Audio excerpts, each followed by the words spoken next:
ntacyo nizeye, mba nzi yuko igihe cyose abantu bishe data bakica mama n'abarumuna banjye mba numva yuko nanjye bazanyica nuko bimeze. Barakwica ariko amaraso akabasama yabatera imyaka, ubundi se gihe nshigaje cyo n'ubundi rapfuye mpagaze, ariko bo bafite ibintu byinshi bagomba kuramira.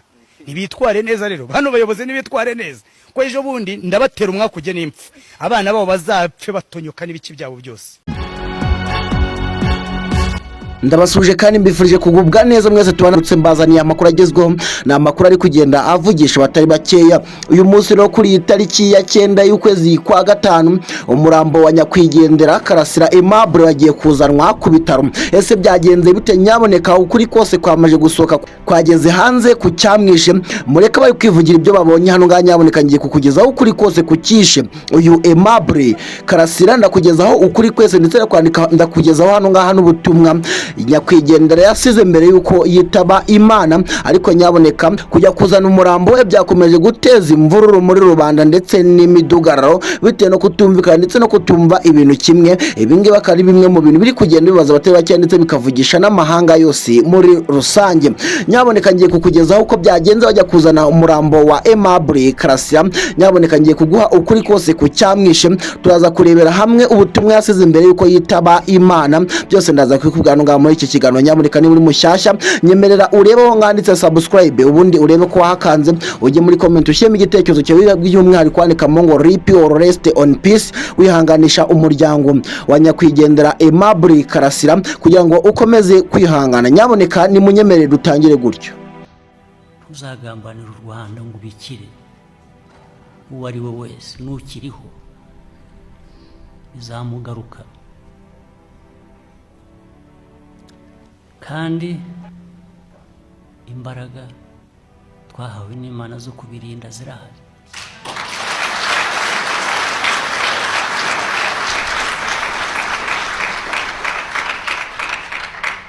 Uwo ari we wese,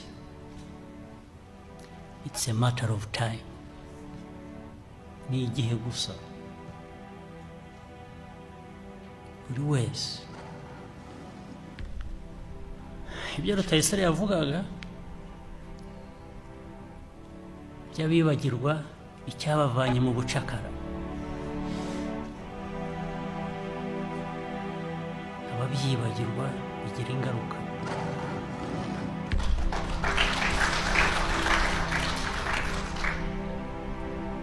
Bose bari hanze bidegembye mu mva, barimo nabo Prime Minister yavugaga. Bararenzwe, bararengwa, bibagirwa icyabavanye mu bucakara, bibagirwa u Rwanda n'Abanyarwanda n'Imana yabaremye kwibaruta bose. Ntabwo bajya hejuru yabyo, ntibishoboka.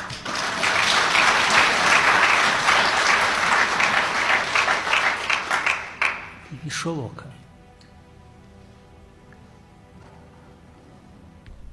Buri wese afite umwanya wo kwirya akipfusha ubusa, ariko hari ingaruka zigutegereje. Murareba ejo bundi aha nyine birirwa byonyine no kumva mbisubiramo, wenda ndumva ari nko kubiha agaciro, ntari kubiha mbiha, ariko just kubera kubiganira, kubiha ko bikwiye kumvikana.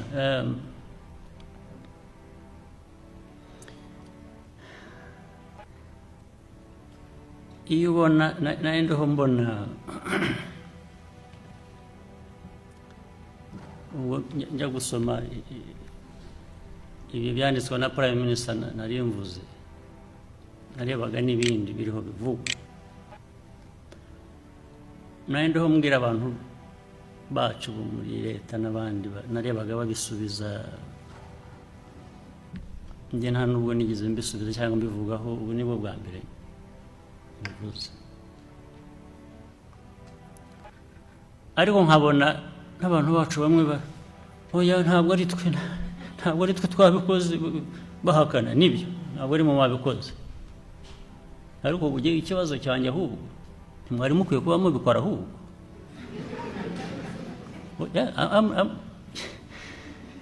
ntabwo nta politeness mfite kuri ibyo ngibyo nta diplomasi ahubwo ikitangaza ni ukuba mutabikora.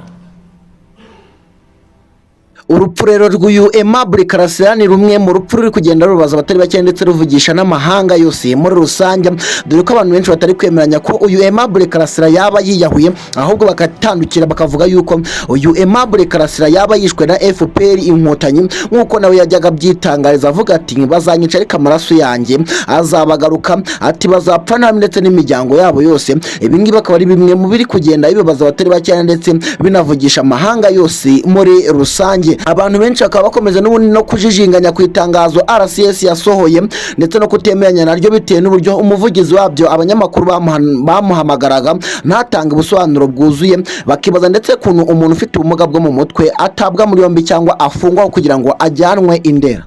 Kuba umuntu apfa ari muri prison, apfa ari mu maboko yanyu, ariko ubwo ngubwo muzagiza ryari mwica abanyarwanda, ariko ubwo umuntu kugira ngo duceceke, ese twese muzatwica?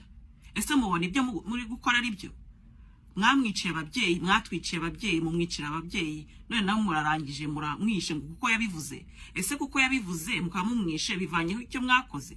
Ese ko tuvuga ko mwatwiciye mugashaka kutwica bivanaho icyo mwakoze?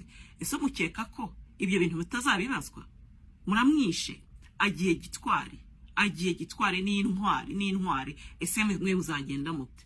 Ubwoba bwanyu gutinya umuntu mwise ngo ni umusazi mukaba mumutinye, none mubamwishe. Ariko mumenye ko isi iri kubareba, ko abanyarwanda bari kubareba, ko nabo mubeshya ko muri intwari ko mwaje kubakiza babireba. Nakumiro nagahinda, ariko rwose mbega gutsindwa kwica umuntu nka Karasira ukumva ngo icyo gisubizo ubonye ni ikibazo. Eba wongera undeba, urabona nk'ugaragarira nk'idagi cyangwa ikigoryi cyo kwemera ngo Karasira yishwe n'ibinini? Nemere ko Kizito yishwe n'ishuka yiyahuye? Nemere ko Jay Polly yanyweye inzoga nyinshi? byose urumva hora n'iki ngiki, kwibohora intera hamwe za FPR, kwibohora abicanyi ba FPR. Igihe n'iki kugira ngo urubyiruko rw'u Rwanda twibohora intera hamwe, kuko zira tumaze. Izi ntera hamwe mu mezi 3 nabibabwiye zishe ihora habona, zimujijijeho ubutaka, ziramwica neza arabora. Muri aya mezi 3 zifasha umunyamakuru Disi Clement, zimwambuye ubutaka bwe n'umutungo we n'ibiki byose zikize muri gereza. Muri aya mezi 3 zishe Karasira nk'uko yazibwiye, nk'uko yababwiye, nk'uko yabwiye isi yose ati FPR niyo yankoreye genocide, FPR yakoze genocide y'abatutsi, yanyice abavandimwe, yanyice ababyeyi, nawe birangiye bamukoreye indi genocide.